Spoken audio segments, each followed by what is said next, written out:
पूरे देश में 400 चिल्ला रहे हैं, कहीं ऐसा ना हो 150-200 पे आकर सिमट के रह जाएं। गंगा जल से तो ये पूरा देश धोया जाएगा। जिस दिन भारतीय जनता पार्टी इस देश से फरार होगी, ये पूरा देश गंगा जल से शुद्ध करा जाएगा। अरे गंगा जल से अगर शुद्ध आपको करना ही है तो जाकर शुद्ध करो वो जहां पर वो प्रज्वल्ला रमन्ना खड़ा हुआ। देश का 24 से 25 साल का नौजवान जिसकी उम्र 24 से 25 साल है, एक काम बताइए जिस काम पर वो नरेंद्र मोदी और भाजपा सरकार को वोट दे। और अगर शुद्धिकरण करना है तो उस कुलदीप सिंह सेंगर का करो जिसने देश की बेटी के साथ बलात्कार किया। अगर ये प्रज्वल्ला रमन्ना की जगह कोई प्रज्वल्ला खान होता तो अब तक स्मृति ईरानी सिलेंडर लेकर, मैं कह रहा हूँ, कूद पड़ी होती। अब तक तो उनके मुंह से ऐसे शब्द निकल रहे होते, लेकिन अभी चुप हैं। आदाब दोस्तों, मैं आपके साथ जफर सिद्दीकी, आप देख रहे हैं टाइम्स एक्सप्रेस। आज तीसरे चरण का लोकसभा चुनाव 2024 का था, जहां एक तरफ भाजपा एक एरिया अब की बार 400 पार, वहीं इंडिया अलायंस भी दावा ठोक रही है कि इस बार हम सरकार बना रहे हैं। पूरे मुद्दे में बातचीत करने के लिए मौजूद है एडवोकेट मोहित शर्मा। कैसे देख रहे हैं आप? देखिए, सबसे पहली बात तो जो आपने 400 पार की बात करी है, जब गली में कुर्सी बेचने वाला आता है ना, तो भी कुर्सी लेकर ऐसे ही चिल्लाता है 400 रुपए 400 रुपए 400 रुपए, और उसके बाद 200-250 रुपए में 150 रुपए में कुर्सी देकर चला जाता है। वही हालत है नरेंद्र मोदी की। पूरे देश में 400 चिल्ला रहे हैं, कहीं ऐसा ना हो 150-200 पे आकर सिमट के रह जाएं। कुर्सी वाले दूसरी बात ये, प्रधानमंत्री का भाई, जब प्रधानमंत्री तो चाय वाले हैं, कुर्सी वाले तो थोड़ा सा ऊपर है। अच्छा। ये तो चाय वाले हैं। दूसरी बात ये है कि ये ऐसे व्यक्ति हैं जिन्होंने देश का बेड़ा गर्क करने में कोई कसर नहीं छोड़ी है। कश्मीर से कन्याकुमारी तक देश को बेचने में कोई कसर नहीं छोड़ी। और मैं आज आपसे पूछना चाहता हूं कि देश का 24 से 25 साल का नौजवान जिसकी उम्र 24 से 25 साल है, एक काम बताइए जिस काम पर वो नरेंद्र मोदी और भाजपा सरकार को वोट दे। बताइए आप मुझे। आप कहेंगे कश्मीर से धारा 370 हटाई। अगर कश्मीर से धारा 370 हटी तो उससे देश के नौजवान को क्या फायदा, मुझे ये बताइए। और कश्मीर से धारा 370 हटी तो कश्मीर में चुनाव क्यों नहीं लड़ रहे? जवाब है आपके पास। एक काम उन तमाम भारतीय जनता पार्टी के लतखोरों से पूछना चाहता हूं, उन बदतमीजों से पूछना चाहता हूं जिन्होंने इस देश की बर्बादी का ठेका ले रखा है, कि एक काम बताओ जिसके नाम पर इस देश का नौजवान भारतीय जनता पार्टी को वोट दे। है किसी के पास कोई जवाब? हिंदू मुसलमान से हमें रोजगार मिलेगा, मंदिर मस्जिद करने से हमें रोजगार मिलेगा, ये बताओ मुझे, या पाकिस्तान से लड़ने से हमें रोजगार मिलेगा? नहीं मिलेगा। रोजगार तब मिलेगा जब देश में नई नई इंडस्ट्री लगाई जाएंगी, देश में व्यापार को बढ़ावा दिया जाएगा। लेकिन देश में इस समय नफरत को बढ़ावा दिया जा रहा है। प्रधानमंत्री का काम क्या है कि भाइयों बहनों मित्रों, वो मुझे गाली दे रहा है, भाइयों बहनों में मंगलसूत्र ये छीन रहे हैं। अरे आपका यही काम है क्या? दूसरी बात यह है कि प्रधानमंत्री मुझे इस सवाल का जवाब दें कि भैया वो लोग मंगलसूत्र की बात कर रहे हैं जो खुद मंगलसूत्र छोड़ के आए हुए हैं, वो मंगलसूत्र के ऊपर चर्चा कर रहे हैं। उत्तर प्रदेश के पूर्व मुख्यमंत्री अखिलेश यादव कल एक मंदिर में गए, उसके बाद भाजपा के लोगों ने उस मंदिर को गंगा जल से धुलवाया। देखिए, एक बात मैं आपको बता देता हूं, गंगा जल से तो ये पूरा देश धोया जाएगा। जिस दिन भारतीय जनता पार्टी इस देश से फरार होगी, ये पूरा देश गंगा जल से शुद्ध करा जाएगा। ये अरे गंगा जल से अगर शुद्ध आपको करना ही है तो जाकर शुद्ध करो वो जहां पर वो प्रज्वल्ला रमन्ना खड़ा हुआ, देश की बेटियों के साथ बलात्कार करने वाला वो प्रज्वल्ला रमन्ना। अगर आपको किसी को गंगा जल से शुद्ध करना है तो नरेंद्र मोदी को करो। वो नरेंद्र मोदी उसी प्रज्वल्ला रमन्ना का कैंपेनिंग करके आया है, उसके लिए हाथ हिलाकर आया है, उसका करो शुद्धिकरण। और अगर शुद्धिकरण करना है तो उस कुलदीप सिंह सेंगर का करो जिसने देश की बेटी के साथ बलात्कार किया है। और आप एक बात मुझे बताओ कि अगर आपको शुद्धिकरण करने का इतना शौक है, आप गंगा जल से धो रहे हो। वो अखिलेश यादव जिसने देश की बहन बेटियों के हाथ में लैपटॉप थमाने का काम किया, उनको पढ़ाने और लिखाने का काम किया, आपकी पार्टी के नेता निहायती बदतमीज, अनपढ़, जाहिल और गवार आपकी पार्टी के नेता क्या क्या बोलते हैं कि अपनी छुरियों में धार लगा लो।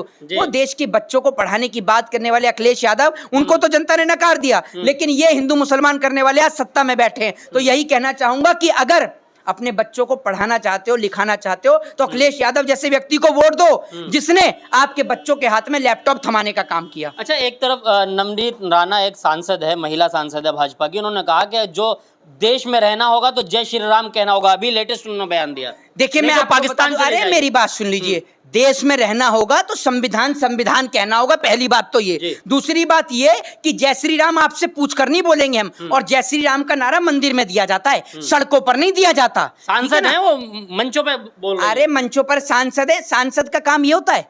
सांसद अब हमें बताएगा कि आप जय श्री राम बोलो नहीं बोलो। तो इस देश में महंगाई पे, बेरोजगारी पे, इन पे चर्चा कौन करेगा? बताओ आप मुझे। महंगाई पे, बेरोजगारी पे चर्चा करने के लिए पंडित पकड़ कर लाए, मंदिर के पुजारी और मस्जिदों के मौलानाओं को निकाल कर लिया है।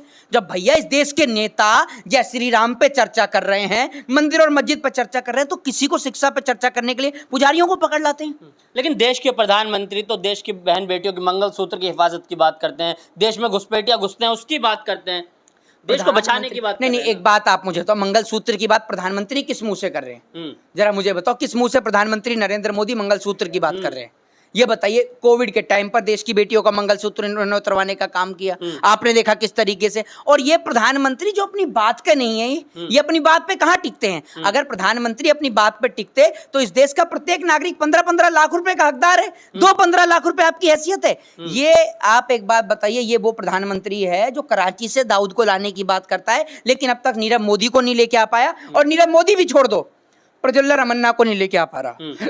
प्रज्वल रमन्ना तो मौजूदा सांसद भी थे और एनडीए के अभी उम्मीदवार भी थे। हाँ। अभी जर्मनी गए हैं, टूरिस्ट टूर पे हैं वो। टूर पे बेटियों की इज्जत लूट कर ये टूर पर जा रहे हैं? भाई वैसे इनकी पार्टी का कुछ नेचर ही ऐसा है।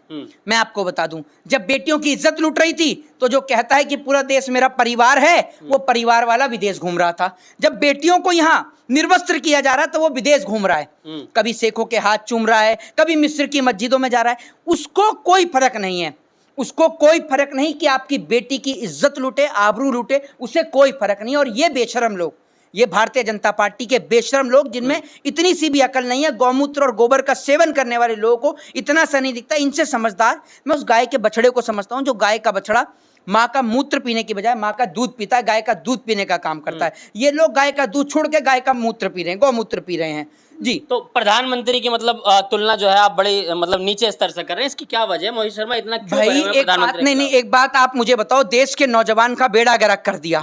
आज एक जो रिक्शा चलाने वाला इस देश में सपना देखा करता था कि मेरा बेटा भी मिसाइल मैन बनेगा, मेरा बेटा भी डॉक्टर बनेगा, मेरा बेटा भी इंजीनियर बनेगा, मेरा बेटा आईएएस बनेगा, आईपीएस बनेगा, मेरा बेटा जज बनेगा। लेकिन आज आपने देश से सब खत्म कर दिया, सब कुछ। आपकी औकात एक पेपर संभालने की नहीं है, आप देश संभालने चले हो। कम से कम पेपर संभाल लो, उसके बाद देश संभालना। आए दिन पेपर लीक इस देश में, नौजवान बेड़ा गर्क गए, नौजवान सुसाइड कर रहा है दिन प्रतिदिन, नौजवान के हर जगह पेपर लीक हो रहे हैं। आप पेपर नहीं संभाल सकते, आपकी देश कहां से संभालोगे आप? जब भी तो कह रहे हैं इनके सांसद जो मोदी योगी का नहीं, वो अपने बाप का नहीं। हाँ, मोदी योगी का नहीं, मोदी योगी जो अपने परिवार के नहीं हुए।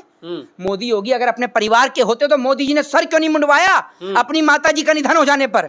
ये खुद अपने परिवार के नहीं है, ये दूसरे परिवार के देश के लिए चिंतित है ना वो। 18-18 घंटे दूसरी बात सुनिए, ना तो हमें मोदी का होना, ना हमें योगी का होना, हमें इस देश का होना है। और गर्व के साथ कहते हैं कि हम इस देश के नागरिक हैं। 18-18 घंटे काम करते हैं, देश के प्रति चिंतित है प्रधानमंत्री। प्रधानमंत्री को किसी मील में मजदूरी पे रख लिया या दिहाड़ी पे रख रखा है तुमने अपने घर पे कि 18-18 घंटे काम कर रहे हैं? अगर ये आदमी 18-18 घंटे काम कर रहा है तो एक बात मुझे बताओ ना, ये विदेश में घूमने कौन जाता है? आपका चाचा जाता है? हैं? ये आदमी देखिए नई नई टेक्नोलॉजी के उसमें जाते हैं ना वो, ताकि वहां से कुछ नई टेक्नोलॉजी ला सके देश के अंदर। कहीं कोई टेक्नोलॉजी नहीं लेके आते, ये ब्रोकर हैं जो देश को बेचने का काम कर रहे हैं। ये ब्रोकर हैं, मतलब दलाल कह रहे हैं आप? बिल्कुल। अरे भैया, जब देश को बिकवा रहे तो वो क्या कहलाया जाएगा? जो आदमी देश का सौदा कर रहा है, देश की संपत्तियों को बिकवा रहा है, उसको आप क्या कहोगे? ब्रोकर एक अच्छा वर्ड हो गया, दलाल एक नीचे गिरे हुए एडवोकेट है ना आप, तो मतलब तमीज से गाली दे तो बिल्कुल। तो भाई एक बात आप मुझे बताइए, दूसरी बात आप एडवोकेट की बात कर रहे हो, जगह जगह एडवोकेट की हत्या हो रही है। एडवोकेट लगातार कह रहे हैं कि एडवोकेट प्रोटेक्शन एक्ट लेकर आओ, आप लेकर आए? आपने क्या किया? आप मुझे बताओ ना, नेताओं के लिए, सांसदों के लिए बड़े आलीशान बंगले बने हुए हैं, कोठियां बनी हुई हैं, यहाँ वकीलों के बैठने के लिए चैम्बर नहीं है, हैं? आप ये सोचिए ना, कितने वकील हैं लेकिन चैम्बर नहीं है उनके लिए। आपने क्या किया एडवोकेट के लिए? क्या लेके आप क्या आप आज तक आप इस देश के अंदर वकीलों के लिए आपने क्या किया जो आपको वकील वोट देंगे? आज वकीलों के बैठने के लिए जगह नहीं है, चैम्बर्स नहीं है, इतने वकील है, चैम्बर नहीं है। तो आपने सोचा देश की बड़ी आबादी वाले हिंदू समाज के लोगों के लिए मंदिर बनवाया प्रधानमंत्री, तो मंदिर में बैठे एडवोकेट जाकर, क्लाइंट मंदिर में बुलाएं, मंदिर में अदालत लगवा दें। ये बताओ ना आप मुझे, बड़ी बेवकूफी भरी बातें करते हो कि मंदिर बनाए। अरे मंदिर के लिए आस्था है ना, आस्था का विषय है ना। मेरी बात सुन लो, मेरी बात सुन लो। बरसों से थी वो लड़ाई। मंदिर बनवाया मोदी ने, है ना? मोदी जी जो हैं वो सुप्रीम कोर्ट के जज थे, अमित शाह वकील थे, है ना? और योगी उसमें ठेकेदार थे जिन्होंने मंदिर का ठेका लिया और मंदिर बनाया, है ना? नरेंद्र मोदी जज थे आपके हिसाब से? नहीं तो कहां से पोस्टर नहीं पढ़ते नहीं, पोस्टर आपने देखे ना दिल्ली के अंदर, जो राम को लाए हम उनको लाएंगे, इस तरह के पोस्टर्स लगाए गए। कल को अगर कोई आपसे कहेगा कि आप अपने बाप को ले आए, तो आपके बाप को आप लेके आए, आपका बाप आपको लेके आए इस दुनिया में? बाप लाए हैं हमारे यहाँ। तो फिर आप कैसी बात कर रहे हो? राम आपको और हमें लेकर आए हैं, और आप कह रहे हैं जो राम को लाए हैं हम उनको लाएंगे। कौन लाया राम को? राम कहीं खो गए थे जो राम को लेकर आए हो? तस्वीर देखिए आपने मोदी जी की, वो जो उंगली पकड़ के ला रहे थे राम को। भैया मैं एक बात बता रहा हूँ, ये तो इस देश के जो पागल लोग हैं ना, जो गिने चुने लोग हैं, इनको तो मन करता है, इनका एक इलाज है, मई जून की गर्मी में ना गर्म रेत पर लिटाकर इनके जितने लट पड़े उतने कम हैं। इनका इलाज ही यही है। इनको बेशर्मों को इतनी शर्म नहीं बची कि वो आदमी आकर राम को छोटा दिखा रहा है और अपने आप को बड़ा दिखा रहा है, और ये कह रहे हैं कि हिंदू राष्ट्र बनेगा। वो 2975 जो बेटियों की इज्जत लूटी, वो लूटने वाला भी तो प्रज्वल्ला रमन्ना ही है। ये कौन है? अगर ये प्रज्वल्ला रमन्ना की जगह कोई प्रज्वल्ला खान होता तो अब तक स्मृति ईरानी सिलेंडर लेकर, मैं कह रहा हूं, कूद पड़ी होती। अब तक तो उनके मुंह से ऐसे शब्द निकल रहे होते, लेकिन अभी चुप हैं क्योंकि स्मृति ईरानी सिर्फ अपनी बेटी के ऊपर बोलती है और किसी के ऊपर नहीं बोलती। स्मृति ईरानी से डर गए हैं राहुल गांधी, उनके सामने चुनाव नहीं लड़े। तो स्मृति ईरानी से कहे तो वो वायनाड से लड़ ले। स्मृति ईरानी अगर इतनी अपने आप को बब्बर शेरनी समझ रही है तो वायनाड से लड़ने, राहुल गांधी के सामने लड़ना है तो। और वरना अपने 56 इंची वाले को कहते वो लड़ लेगा, 56 इंची वाले को कहते पंजाब लड़ ले, जाकर लड़के दिखा देना भैया। वाराणसी से लड़ेंगे, वाराणसी जहां हिंदू मुस्लिम कराएंगे वहीं लड़ेंगे। ज्ञान वापी का मुद्दा कहां से उठाया?